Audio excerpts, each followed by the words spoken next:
Fala galera, aqui o professor Lucas Donato está de volta para dar sequência aos trabalhos do Super-Humanas. Você tem aí mais um eixo temático importantíssimo, meus amigos.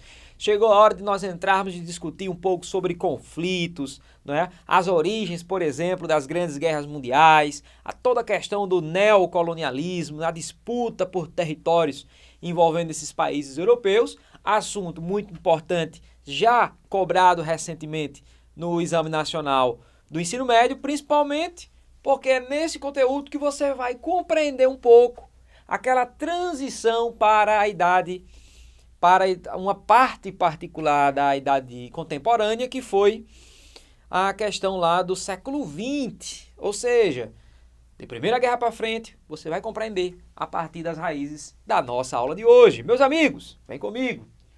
Temos aqui uma imagem especialíssima representando um pouco essa questão da forma imperialista de dominação que os países europeus intervieram sobre África, sobre Ásia. Vejam aí a necessidade de dividir, né, com verdadeiros pedaços, lógico, sustentados por interesses econômicos desses países imperialistas, né? Olha aí a divisão do globo.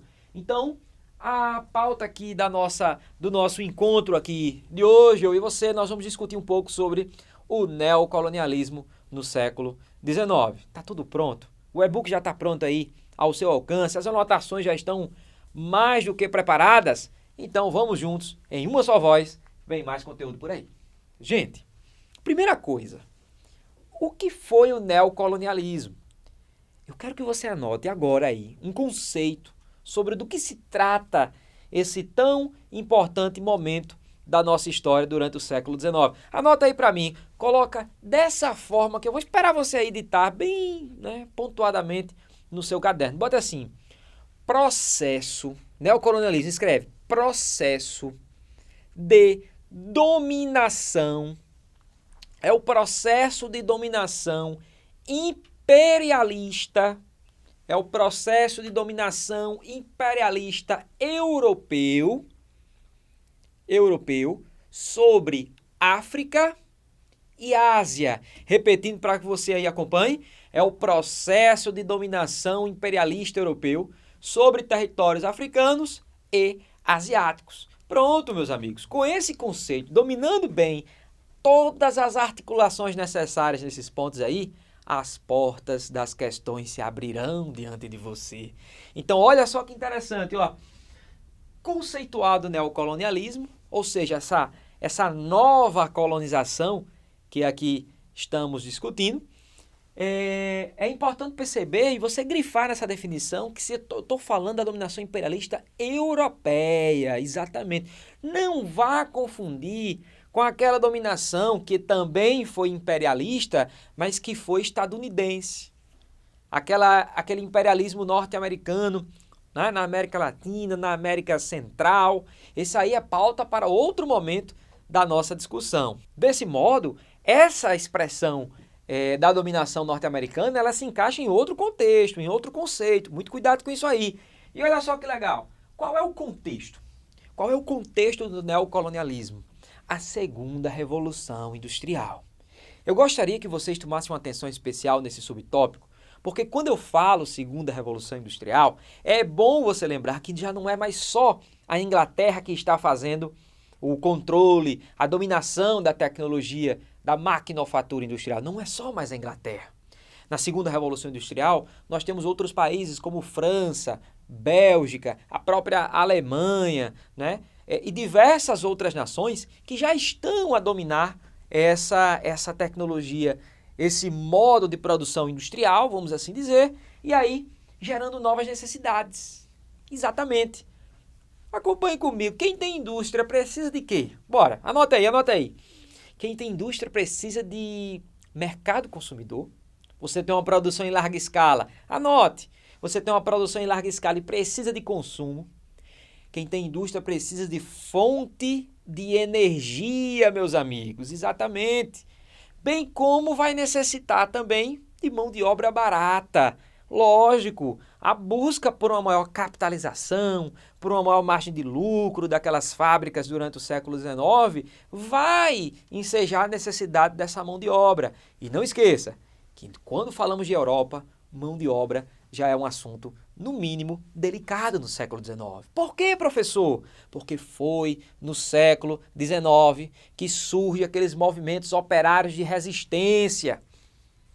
Eu já tenho um cartismo, por exemplo, ocorrendo lá na Inglaterra. Eu já tenho até o próprio ludismo, o surgimento de sindicatos. O trabalhador europeu do século XIX, ele já está mais resistente àquelas formas de exploração mais intensas praticadas pelos donos de fábricas. Desse modo, esses países europeus, necessitando dessa mão de obra, vão ter que buscar essa exploração de força de trabalho em outras regiões. Adivinha onde? Onde você anotou, África e Ásia. Né? Então nós temos, de novo, vamos lá, fontes de energia, nós temos a questão da mão de obra, já citei aqui, nós temos também mercado consumidor, né? E matéria-prima também pode entrar como um quarto fator, uma quarta necessidade para você compreender. Então veja, esse contexto ele é essencial. É bom também anotar, é saudável anotar agora no seu e-book que isso faz parte de um contexto de capitalismo diferente. O século XIX trouxe, você já estudou ou vai estudar isso, lá nas fases do capitalismo, no enfoque geográfico, mas nós estávamos na fase do capitalismo monopolista financeiro. Exatamente. O momento em que a exploração, o capital ele vai ter que ser exportado, o empreendimento de capital vai ter que ser exportado para além da Europa. Porque isso aqui, meus amigos, é uma aula interdisciplinar também. É história e geografia batendo aquela bola. É você estudando o Enem do jeito certo, do jeito que tem que ser, né? Não esqueça disso. Então, né, contexto imperialista da segunda revolução industrial, acho que a gente superou esse tópico aqui agora. Qual foi a justificativa ideológica? Do que você recorda imediatamente quando o assunto é neocolonialismo? Você lembra da missão civilizadora ou até civilizatória, pode estar cunhado com esse termo. A ideia é que a Europa teria uma pretensa superioridade, que poderia chegar, por exemplo, por essa tal superioridade, a dominar o africano, a dominar o asiático, sobre a ideia que levaria sua cultura, que levaria sua superioridade. Será que isso realmente se fundamentava na crença ideológica e até científica daquela época? Veja só isso. Existia algo, gente, chamado de darwinismo social. O darwinismo social pregava a superioridade do homem branco, que o homem branco, em particular europeu, estava num estágio mais elevado de humanidade, de civilização, e que por essa superioridade defendida pelo darwinismo social, aqueles autores, cientistas ingleses escrevendo, distorcendo a teoria darwiniana original para justificar a missão civilizadora, para justificar a ideia, né? Para justificar o elemento de dominação que se estava sendo desenvolvido no neocolonialismo. Então não esqueça desse elemento de uma teoria racista, né? De certo modo, uma teoria racista que vem para fundamentar essa perspectiva imperialista que estamos aqui a discutir, né? Então, um elemento essencialmente importante. Mas você deve estar se perguntando, afinal, como esses países europeus, como é que eles conseguem, por exemplo, estender essa dominação aos territórios subjugados, aos territórios como África, como Ásia? Como é que isso ocorre, gente? Olha só que especial. Principais tipos de dominação. Você está acompanhando aí no e-book e você tem aí pelo menos 3 ou até 4 formas de dominação. Eu posso dizer que um território africano ou asiático, ele pudesse ser, em relação ao país dominador, eu posso dizer que ele tivesse ali ou a possibilidade de ser uma área de influência.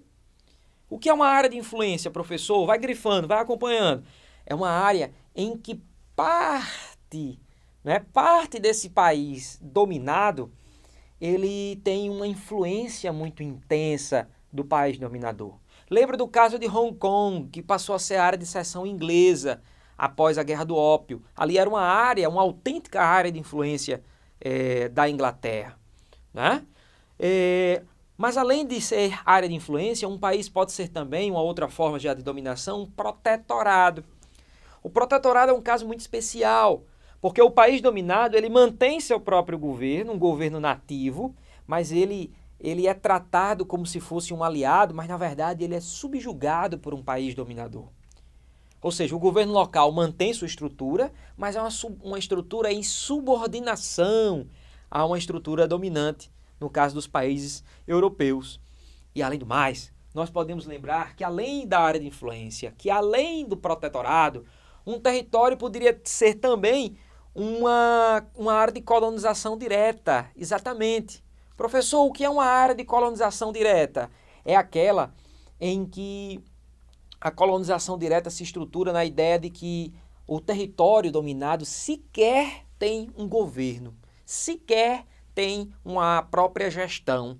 Ou seja, o território dominado ele é diretamente controlado e colonizado pelo país dominante. Desse modo, nós aprendemos aqui 3 formas de dominação imperialista. Quais são elas? Me acompanha.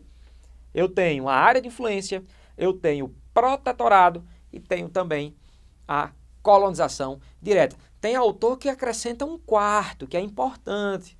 Eu sei que você está querendo mais. Anote aí no seu e-book. A dominação econômica. É quando um país ele está sob o raio de controle econômico, quando ele tem seu mercado completamente controlado por um país dominador, não é? Quando ele tem transações econômicas que lhe subordina comercialmente a um país dominante, está mais ou menos nessa explicação que eu acabei de adotar aí para vocês, né? Então, gente, feita essa introdução, vamos para os casos específicos. Acompanhe o professor Lucas, que vai dar tudo certo, meus amigos. Imperialismo na África. Você que está estudando conosco, de várias partes do Brasil, Super-Humanas é um curso que vai expandindo a cada vez mais nas fronteiras dos estados do nosso país, do nosso querido Brasil, né? Nós temos aqui a Conferência de Berlim. A Conferência de Berlim é um marco para o neocolonialismo, especialmente na África. Uma reunião feita em Berlim, do qual participou pelo menos 14 países, né? E ali, olha só, os territórios africanos eles foram divididos, eles foram partilhados pelos países europeus. Olha essa imagem que bacana, olha essa imagem que o Super-Humano se traz. Já imaginou isso numa questão? Você vai dar aquele velho sorriso e vai lembrar das nossas aulas aqui. Eu e você aí direto, no seu quarto, no seu local, no seu cômodo da sua casa, onde você está agora concentrado, né, nos assistindo, ou então no seu espaço de estudo mais apropriado. Veja essa imagem, a África ali é um bolo que está sendo dividido. Quem são esses elementos ao redor da mesa? Quem que eles representam? Eles representam os países europeus. Os países europeus ali preocupados em concretizar seus interesses econômicos sobre a partilha desse continente. Então, ó, as potências imperialistas europeias partilham desses territórios africanos, dividindo a África em linhas de divisão completamente artificiais. Isso é importante. Essa divisão territorial na África, olha só, gente, ela não respeitou as rivalidades tribais. O que aconteceu, professor? A ansiedade econômica europeia terminou colocando sobre o mesmo estado, sobre o mesmo território, muitas vezes, 2 tribos secularmente rivais uma da outra. E é essa razão que você entende o porquê que diversos países, né, na África, na atualidade, olha só, nos dias de hoje, são tão atormentados por guerras civis, né, por guerras extremamente violentas. E aí você fica com essa atenção, essa reflexão importante, um conteúdo que se constrói aí, a importância dele nos dias de hoje. Então nós temos aqui a Conferência de Berlim, você já entendeu aí a ideia, a pegada desse elemento. Temos agora a Guerra dos Boers. Professor, o que foi a Guerra dos Boers?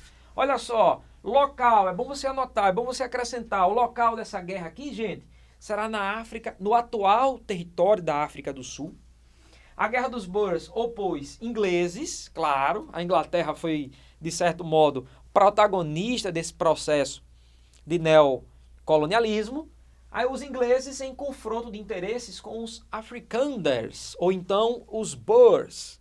Por que essa expressão? Os Afrikanders, na verdade, eram descendentes, ou até mesmo europeus, poderiam ser de Países Baixos, como a própria Holanda, poderiam ser alemães, alguns deles até franceses.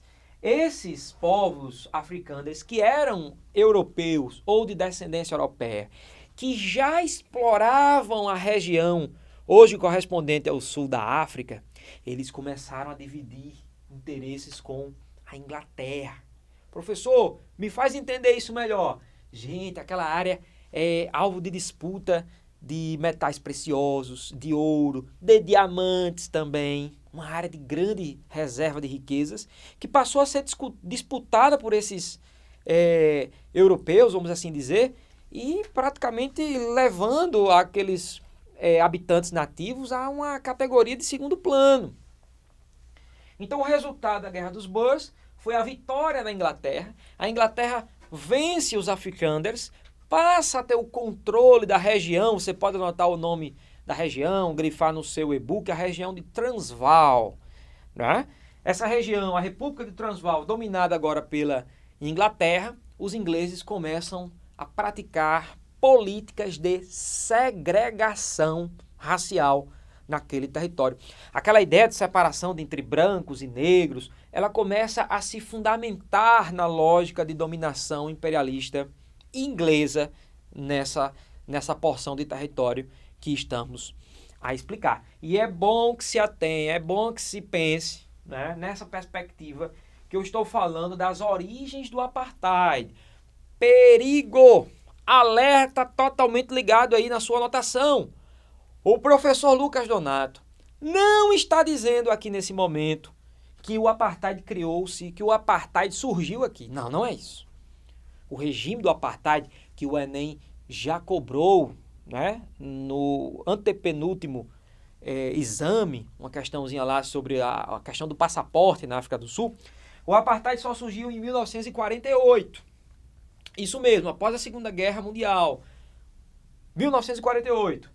Mas você pode dizer que as origens dessa segregação ela é anterior, que o apartheid ele não surgiu do nada em 48, porque nós já tínhamos uma política de segregação, de dominação muito forte, já aqui, né, desde o final desse processo que estamos falando da Guerra dos Boers. Portanto, meus amigos, são os tópicos aí mais importantes. É lógico que você deve lembrar que outros países dominaram territórios africanos, a própria Alemanha, a própria França, mas sem sombra de dúvidas, esses aqui, no caso africano, são aqueles mais especiais que você estará na ponta dos cascos e da língua, todo esse conteúdo. Vamos para o imperialismo na Ásia agora, particularmente enfocando duas experiências de dominação imperialista. Experiência 1, o caso da Índia. O que aconteceu entre os indianos? Como a Inglaterra conseguiu interferir sobre a vida daquela comunidade? Como foi esse processo de conflito que surgiu naquele território? Como também o caso da China, exatamente. A China foi alvo também de inúmeras políticas aí imperialistas, de ações imperialistas, de dominação nesse período. E você, aluno Super-Humanas, vai ter acesso a tudo isso esquematizado a partir de agora. Vem comigo, gente! O caso da Índia, olha só. A Índia, como vocês já podem ter ouvido falar, era um território de formação que havia ali um artesanato têxtil de organização, né? E aí nós vamos observar que os ingleses, eles queriam romper com a lógica artesanal de tecidos que existiam na Índia. E aí o que vai acontecer? Para romper com essa lógica, para romper com esse elemento local, esse artesanato de tecido lá existente na Índia, a Inglaterra inicia uma política de imposição, né? De imposição de seus produtos têxteis para destruir o artesanato local e forçar a população indiana a consumir os produtos ingleses. E o que é que vai acontecer? O que é que vai acontecer? Nós temos uma guerra, a Guerra de Cipaios. Exatamente. A Guerra de Cipaios estrutura-se quando os indianos tentam resistir contra a dominação imperialista. E aí, galerinha, o que é que vai acontecer aqui com isso? A tentativa de resistência indiana, ela vai gerar uma guerra violentíssima, que envolveu até questões religiosas. A guarda de Cipaios, uma guarda indiana, ela era forçada pelos ingleses a lubrificar suas armas com a banha da vaca, né? Só que você deve lembrar que religiosamente a religião hindu prega um certo elemento sagrado neste animal, simboliza a fertilidade, tem uma questão ali religiosa por trás disso, que também precipitou os ânimos, né, e gerou também o conflito. Qual foi a punição da Índia? Lógico, derrotada militarmente, belicamente, a Inglaterra tinha um poderio armado bem maior, a Índia deixou de ser protetorado. Olha só, a Índia já era um protetorado da Inglaterra e passará a ser uma colônia direta, ou seja, ela teve um rebaixamento propriamente dito político. Quer dizer, professor, que na Índia, você aprendeu isso no início da aula, na Índia haverá um controle inglês direto, exatamente. A Índia passou a ter um vice-rei da Inglaterra, olha só, né? A que ponto chegou esse processo? Temos aqui o caso da China. O caso da China, a China que também foi alvo dos interesses econômicos, imperialistas ingleses. E aqui é importante dizer que queria se impor na China, olha que curioso, o consumo de ópio. O ópio, essa substância de entorpecimento, provoca vício. O ópio era extremamente lucrativo para os comerciantes da Inglaterra, que ganhavam muito dinheiro com o consumo de ópio na China. Só que quando o governo chinês percebeu essa lógica de manipulação, essa lógica de dominação da Inglaterra contra a China com esse produto, com o ópio, a China tentou resistir. A China tentou até proibir a entrada de ópio, de consumo de ópio no país, ferindo, abre aspas, ou seja, indo contra os interesses imperialistas ingleses. Aí o que é que vai acontecer? Guerra, conflito.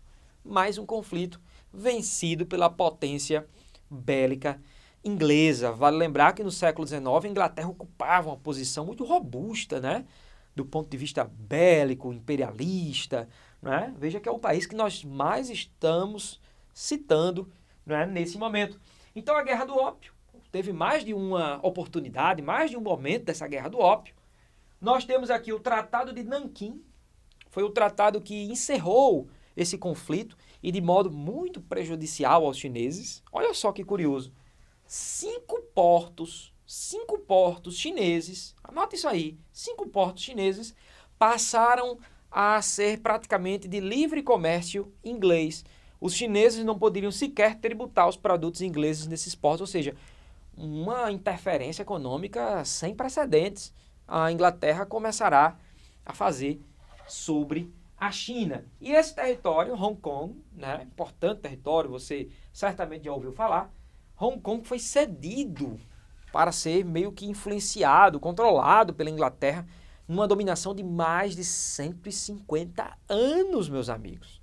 Praticamente nos anos 90, essa interferência direta, ela cessou, ela reduziu-se. Então, vejam aí o momento, a que patamar a Inglaterra praticou o imperialismo na China. 1900, 1901, uma situação muito curiosa. A revolta dos Boxers foram quando alguns pugilistas tentaram resistir ao domínio de várias potências imperialistas, franceses, ingleses, alemães, vários países europeus que de algum modo dominavam ali o mercado chinês. Alguns pugilistas, né, grupos populares começaram a entrar em conflito. Esse movimento, curiosamente, foi chamado de a revolta dos boxers. É mais um assunto que está relacionado aí à questão do imperialismo. E para terminar a nossa aula de hoje, abra aí no seu caderno um tópico C. Bora, vamos mais além. Eu sei que você está querendo mais, a sua aprovação está cada vez mais próxima, meu caro. Crie um tópico para falar sobre o Japão. Mas um tópico, por isso que eu vou criar esse tópico agora, nesse exato momento, abra no seu caderno aí, é um tópico especial. Porque o Japão, ao invés de país meramente dominado pelo imperialismo europeu, o Japão ele praticou dominação imperialista na Ásia, principalmente contra a própria China. Cabe aqui lembrar que estávamos vivendo no Japão a era Meiji. O Japão passava por um processo de inovação, de modernização tecnológica, investimentos em educação, aquela aristocracia rural protegida pelos samurais entrava em decadência, o, abre aspas, feudalismo japonês estava se desestruturando por essas inovações que a modernidade tecnológica trouxe ao Japão, e aí o Japão aproveitou esse crescimento e passou a controlar, explorar alguns outros territórios lá no extremo oriente. Então o Japão é um caso específico, porque ao invés de ser um país diretamente dominado, ele vai ter a sua própria ação imperialista. Anote isso daí, organize isso no seu caderno. Esse assunto, portanto, é vital, porque essas disputas territoriais, essas disputas imperialistas, elas irão criar uma tensão que vai gerar a Primeira Guerra Mundial. Importante. A Primeira Guerra Mundial começou a ser entendida a partir dessa aula. Ao discutir Primeira Guerra lá em século XX, eu vou ter que acionar isso aqui para discutir com vocês. E, lógico, você estará preparado da melhor forma possível. Então, meus amigos, o objetivo da nossa aula de hoje foi completamente atendido. Você está dominando para resolver qualquer tipo de questão, está dominando esse conteúdo aqui. E eu não tenho dúvidas que você está estudando para o Enem do jeito certo, do jeito que tem que ser. Eu, professor Lucas Donato, aqui me despeço. Você vai fechar a nossa telinha, vai pular para a próxima aula e estaremos retornando no melhor momento. Valeu, galera! Um grande abraço, professor Lucas. Fica por aqui, até a próxima aula.